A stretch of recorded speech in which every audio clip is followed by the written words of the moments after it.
Thanks. I was worried for a little minute that this poem might be inappropriate.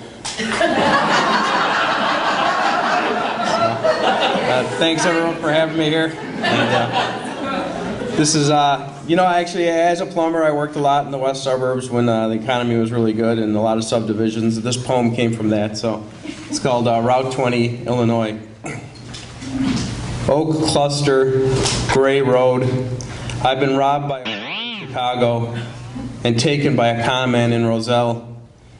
The adolescents of Rockford, when I was present, were dire in their hopes that something lay beyond the border and the Rock River. I arrived in the immaculate fog, an echo of the same colored moon, to document some vanishing farms in Illinois. Consider me then a well-meaning, if not competent physician, prescribing ivy for your empty silos and for crooked fences morning glory.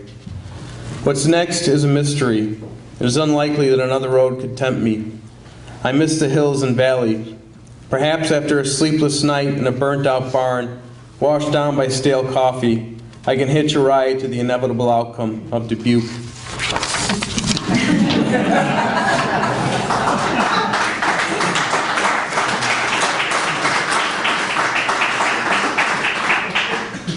This one's called Suburban Summer.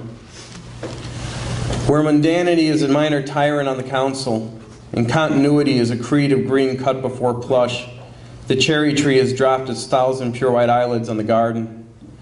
Where the homes are guarded by sentinels in the form of plastic icons, and the little leaf linden has been sawed off balance, redirected rain splashes from gutters onto pavement. Where bicycle bells compete against motors, and cardinals perch on lilacs and fences, a fresh trimmed cockapoo sniffs around the cosmos. And where secrecy is a treasured myth, contempt is ever fluttering, and peace consists of having nothing better to do but tamper.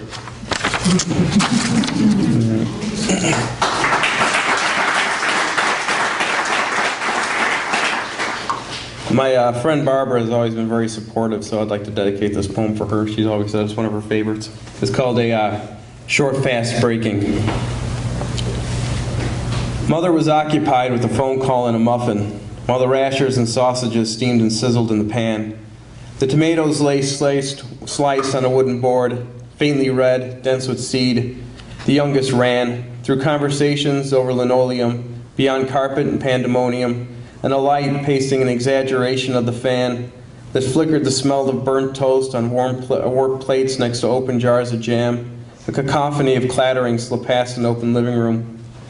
Where the sore heads of Sunday morning on grits and griddled merrily choke, ambivalent to the meat burning, and below conversations float, deaf to their siblings' basic yearnings and the omen of a broken yoke.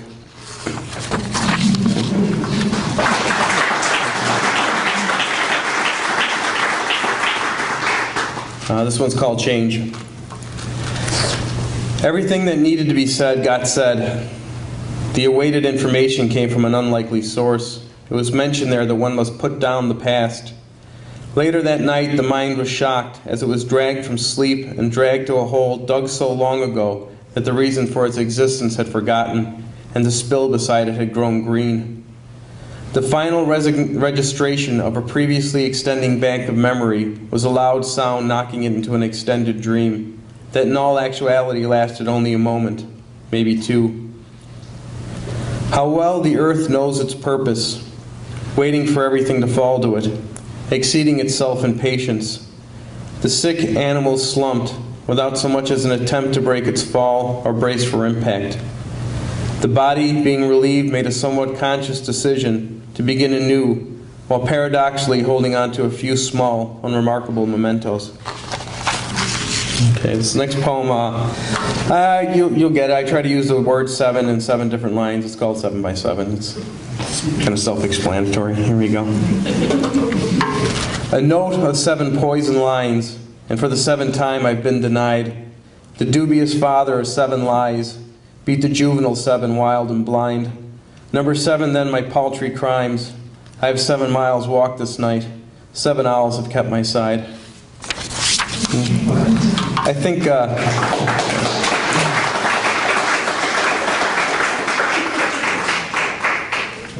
I really like when writers get together. I haven't written anything for a while, and then Anne asked me to come, and I didn't have anything new, so I buckled down this week and wrote a couple new poems. So here's the first one. It's called 5 to Remember. Curing concrete's distinct odor, inappropriate to the cold temperature and season, occupies the lungs in an old manner. Yet dry, they call it green. It overwhelms like mold, youth, or musk. Remember 5 reads the parking garage sign in black print on plywood base. The base painted the same brown as Grandma's fridge. Which 5 wasn't specified? Claustrophobic stairwells to glass doors jammed open. What will become of the defunct deli, still advertising ham at $3.98 a pound?